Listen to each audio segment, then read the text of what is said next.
Welcome friends. রাজ্য সরকার বেতন বৃদ্ধি করলো, উপকৃত হবেন হাজার হাজার কর্মী। কাদের এই বেতন বাড়ছে, কত বেতন বাড়ছে, কবে থেকে তারা এই সুবিধা পাবেন জানতে ভিডিওটি দেখুন, শেয়ার করুন, চ্যানেল নতুন হলে সাবস্ক্রাইব করুন। দেখুন কি বলা হচ্ছে, বেতন বাড়ছে সরকারি বাসের চুক্তি চালকদের। কয়েকদিন আগে এই সংক্রান্ত অর্ডারটা হাতে এসেছিলো, দেখিয়েছিলাম, কিন্তু আজকে আনন্দবাজার পত্রিকায় ডিটেলসে উঠে এসেছে, সেই জন্য আপনাদের সঙ্গে শেয়ার করছি, দেখে রাখুন।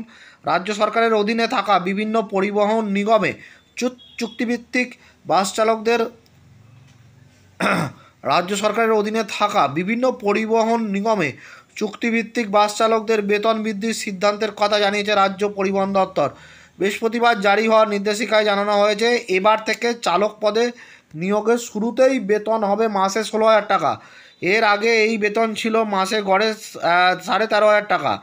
এই দফায় বাস চালকদের বেতন বৃদ্ধির নির্দেশিকা জারি হয়েছে। খুব তাড়াতাড়ি কন্ট্রাক্টরদের ক্ষেত্রেও বেতন বৃদ্ধি সংক্রান্ত নির্দেশিকা জারি হবে বলে নবান্নের সূত্রের খবর।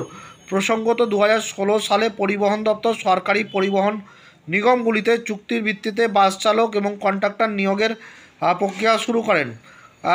শুরুতে ওই কর্মীদের মাসিক 11,500 টাকা বেতনে নিয়োগ করা হলেও 2017 সালে তা বৃদ্ধি পেয়ে 13,500 টাকা হয়। তবে তার জন্য কোনো কর্মীকে মাসে অন্তত 26 দিন কাজ করতেই হবে।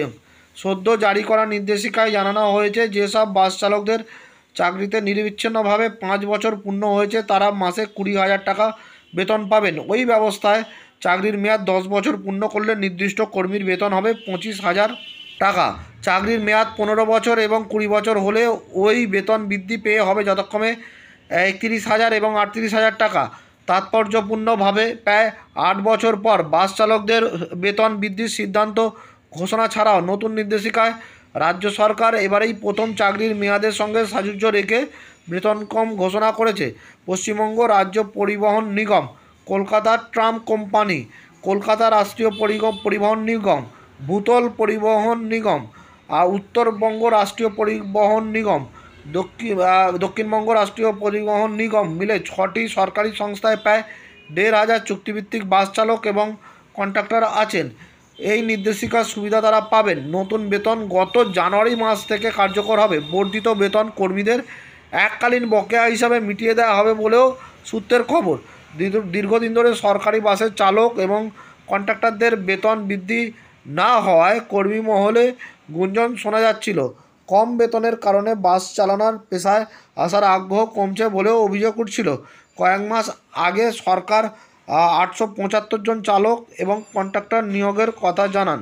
ওই নিয়োগ প্রক্রিয়া চলছে। তাহলে দেখলেন যে যতগুলো পরিবহন নিগম আছে, যেমন উত্তরবঙ্গ পরিবহন নিগম, দক্ষিণবঙ্গ পরিবহন নিগম, কলকাতা পরিবহন নিগম, এই 6টি পরিবহন নিগমে যে হাজার হাজার কর্মী রয়েছে তাদের, যদিও এটা চুক্তিভিত্তিক, তাদের কিন্তু বেতন বাড়ছে এবং তারা 1 বছরের বেশি এরিয়ার পাবে এবং সেটা এককালীন তাদের দেওয়া হবে। মানে আগের বছরের জানুয়ারি, অর্থাৎ 24শে জানুয়ারি থেকে তাদের এরিয়ার দেওয়া হবে। ভালো পরিমাণ টাকাই তাদের এরিয়ার কিন্তু হবে এই 1 বছরে।